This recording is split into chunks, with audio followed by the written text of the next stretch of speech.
नमस्कार दोस्तों, आप सबका मेरे YouTube चैनल सच्चे भगत पर स्वागत है। आज मैं आपको हनुमान चालीसा की 41 दिन की सिद्धि बताने जा रहा हूँ और इस सिद्धि को प्राप्त करके कैसे आप किसी का भूत, वर्तमान और भविष्य बता सकते हैं, उसकी समस्याओं का समाधान कर सकते हैं, इसके बारे में आज मैं आपको बताऊँगा। इससे पहले कि मैं विषय को शुरू करूं, मेरा आप सबसे आग्रह है, जो भी मेरे इस YouTube चैनल सच्चे भगत पर पहली बार आए हैं वो मेरी इस वीडियो को एक लाइक कर दें, चैनल को सब्सक्राइब कर दें और बेल आइकन को प्रेस कर दें ताकि आगे जो भी मेरी वीडियोस आएंगी उसका नोटिफिकेशन उन तक पहुंचता रहे। तो दोस्तों चलिए शुरू करते हैं। जैसा कि आप सबको पता है, भगवान हनुमान जो हैं वो अष्ट सिद्धि नवनिधि के दाता हैं और जो उनके भक्त होते हैं उन पर भी खुश होकर उनको वो अष्ट सिद्धि और नवनिधि देते हैं। तो ये विषय जो है ये बहुत बड़ा है।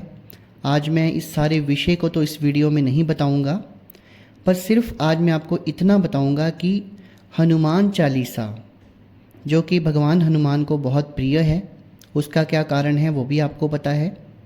तो उसकी सिद्धि हमने कैसे करनी है और उससे शक्तियाँ हमें कैसे मिलती हैं। तो चलिए शुरू करते हैं। सबसे पहले दोस्तों आपने एक शुभ अवसर का या शुभ दिन का चयन करना है। इसमें भी कोई बड़ी बात नहीं है, आप शुक्ल पक्ष के किसी भी मंगलवार या शनिवार का चयन कर सकते हैं जिससे आपने साधना को शुरू करना है। और साधना जो है वो 41 दिन की रहेगी।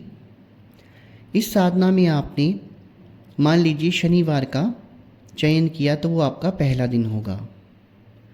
आपने जैसे आम तौर पर घर में हम पूजा पाठ करते हैं वैसे ही भगवान हनुमान की अगर कोई फ़ोटो है तो वो सामने रखनी है, उनका धूप दीप करना है और उनको खाने के लिए यानी कि भोग के लिए कम से कम 2 लड्डू और यथाशक्ति आप 101 लड्डू, 51 लड्डू जितने भी आपसे हो सकें वो आप रोज़ रख सकते हैं।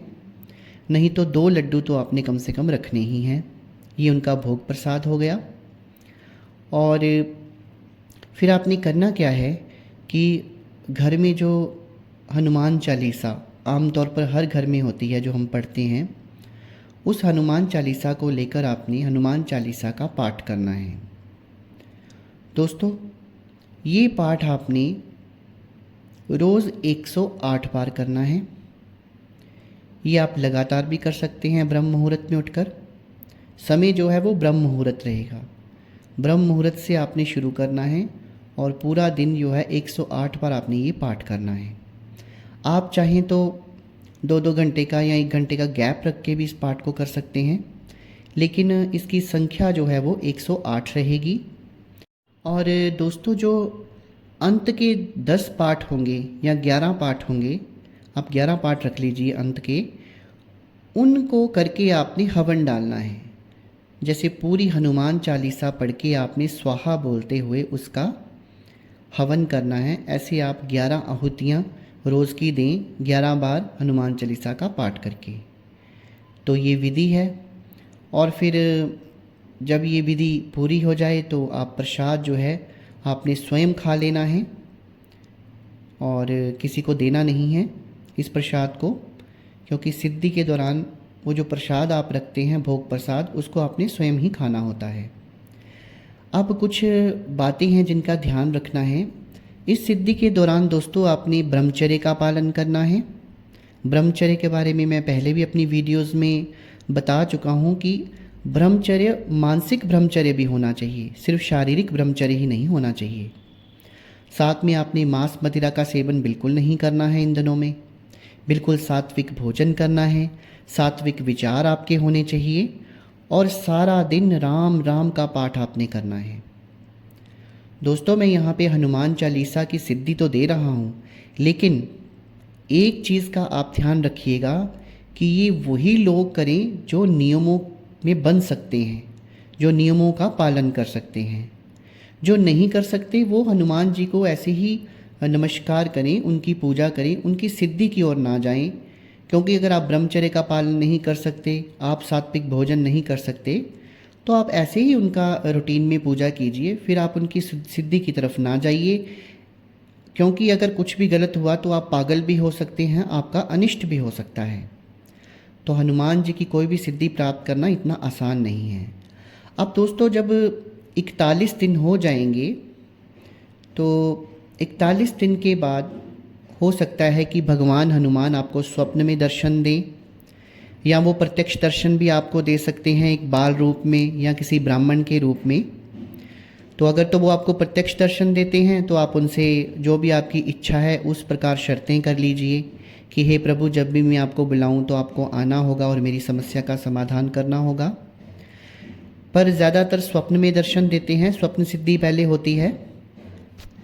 और दोस्तों एक चीज़ मैं और क्लियर कर देना चाहता हूँ कि जब भी हम किसी भी इष्ट की सिद्धि उठाते हैं तो वो इष्ट कभी भी सिद्ध नहीं होता।